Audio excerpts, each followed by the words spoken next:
Welcome back to the IBFP. Here's your host, Foxy New.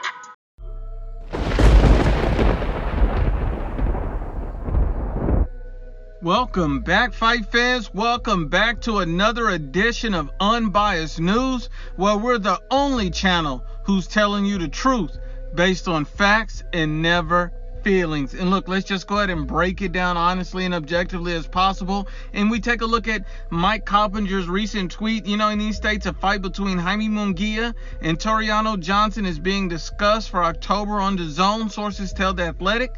This would be Jaime Munguia's first real test at 160 pounds. Toriano Johnson's a tough, rugged gatekeeper coming off a stoppage victory over Jason Quigley. October 24th is a potential date. And now you see a guy like Toriano Johnson. He's been in the ring with guys like Sergey Derevyanchenko. This is the type of competition Sergey Derevyanchenko is facing. This is the type of competition a guy like Jaime Munguia should be facing, especially in his development phase. You even see Toriano Johnson coming off a stoppage win against Jason Quigley. This Jason Quigley was 16-0, an undefeated fighter. Ever since he lost to Toriano Johnson, he got 2 back-to-back knockouts, just to kind of show you where Toriano Johnson is right now. Toriano Johnson is ranked at number 6 by the WBA, so he's a top 10 middleweight. So you got to think about it. The fact that Jaime Munguia is looking to face a top 10 middleweight is very good for his development and skill set. A tough, rugged guy who's been in there with a lot of different type of styles and people with different skill sets. This is the type of test Jaime Munguia needs for his development at this point. You got to remember, Jaime Munguia is only 23 years old. Jaime Munguia last fight against a Gary Spike O'Sullivan. His last 2 fights, he's actually coming off of 2 knockout victories. Gary Spike O'Sullivan was his most recent victory by stoppage. And, in that fight, we saw improvements from Jaime Munguia. And this was Jaime Munguia at his debut at middleweight. So you can give him credit for that. It was a good first step for Jaime Munguia in the middleweight division, just to get his feet wet, moving up to a new division, facing a guy like Gary Spike O'Sullivan, and now he's looking to face a guy like Toriano Johnson. I think these are good steps for a young guy moving up in weight, getting accustomed and settled to the weight, and trying to develop his skill set. One thing that's in Jaime Munguia's favor, and it has to be his relationship with a guy like Erik Morales. You got to think about it like this. Erik Morales is a Hall of Fame Mexican legend, and Jaime Munguia in his most recent fights, a lot of people are going to be down on him and say, Jaime Munguia is this and that from things they've seen in the past, a couple of fights back. But, you see his most recent fights, you've seen Jaime Munguia has shown definite improvements in his defense, in his offensive variety, and even his footwork since working with the Hall of Famer in Erik Morales. He's not a finished product. He still has a lot of room to grow, but he is growing. He is taking bigger steps and even step-ups every single fight at this point in his career. He's only 23 years old, so he's far from being a finished product, far from being a prime fighter, and he's on the road to being a special fighter because he's a huge, enormous middleweight with a lot of power, developing skill set, and working with a Hall of Fame trainer. That's a recipe for success when you look at who Jaime Munguia is, and I think this is the type of fight that can really bring him to a better place. But let's keep it going. You look at a guy like Yordenis Ugas. He's come out and stated that, people in the welterweight division has dodged him because he doesn't have a belt, but that'll change Sunday night. And in reference to Terence Crawford, Yordenis Ugas had this to say. He said, I fought Terence Crawford in the amateurs, basically facing Terence Bud Crawford in the Pan American Games in 2007. He beat Terence Crawford 27-10. And he also stated, I'm willing to fight him after my fight on Sunday. It's up to Terence Crawford if he's willing to accept my challenge, but I'm ready. So you see Yordenis Ugas is a respectable opponent. He has a variety of skills, and you've seen him in one of his most recent fights against a guy like Shawn Porter, when Shawn Porter was still holding a championship belt.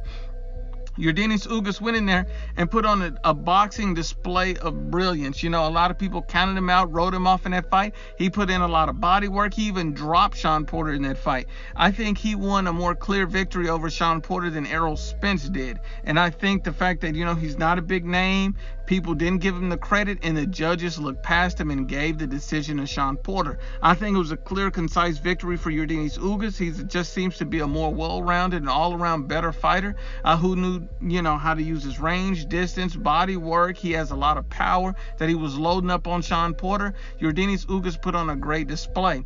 Outside of that one loss to Shawn Porter, he's undefeated at welterweight, and he shouldn't even, have that loss based on what we saw in the ring that night. But had he got the actual nod from the judges, he would have been a sitting world champion. We know Yordenis Ugas is a legitimate threat, and at that point, he should have been Errol Spence Jr.'s mandatory next, but they skipped him from the WBC to move over to Danny Garcia. And this is a Yordenis Ugas who beat and fought Omar Figueroa for a title eliminator to get the next shot at, Errol Spence Jr. And they skipped him and went right to Danny Garcia. So it simply doesn't make sense. We understand Yordenis Ugas is avoided, and we also see that Terence Bud Crawford at this point, is looking to face a guy like Kell Brook. He's recently offered this guy $1.5 million to fight, and it doesn't make sense. Kell Brook's a washed-out fighter who has not fought in the welterweight division in 3 years. How are you going to fight a guy who's been fighting in another weight class for 3 years? That doesn't make sense, and you're a pound-for-pound boxer. It simply doesn't make sense. It's been 3 years,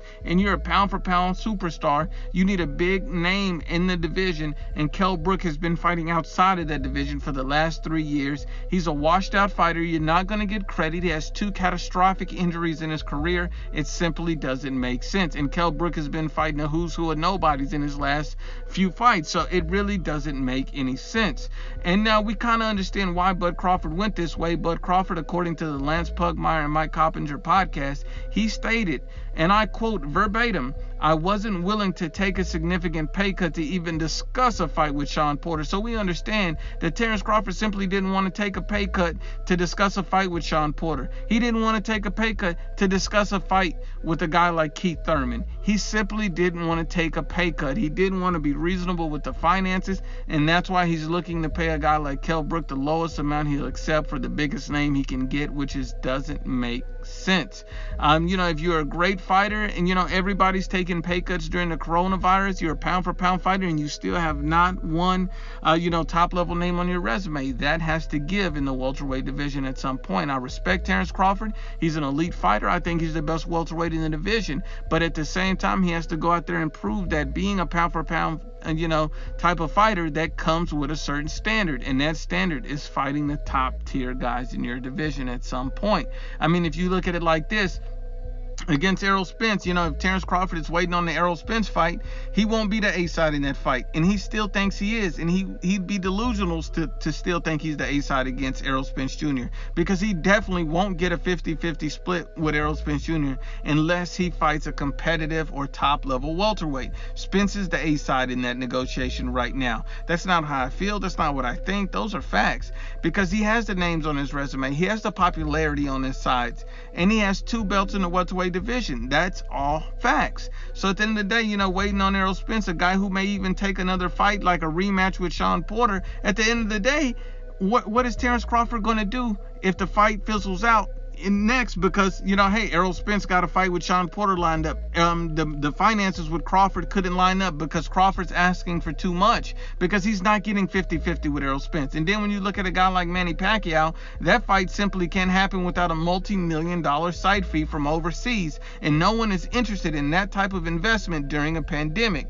This fight is highly unlikely to happen, seeing how this fight couldn't even happen when both of these guys were under the top ranked banner. It simply doesn't make sense.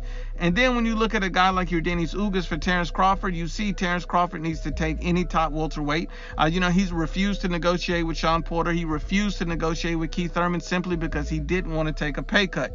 He's offering Kell Brook $1.5 million. He needs to look at a guy like Yordenis Ugas, who already beat him in the Pan American Games, in the amateurs. That has a built-in storyline. It would get a lot of hype for the fight. This is a Yordenis Ugas who has skills, who has height, who has reach, and who's also been avoided, just like Terence Crawford has in the welterweight division.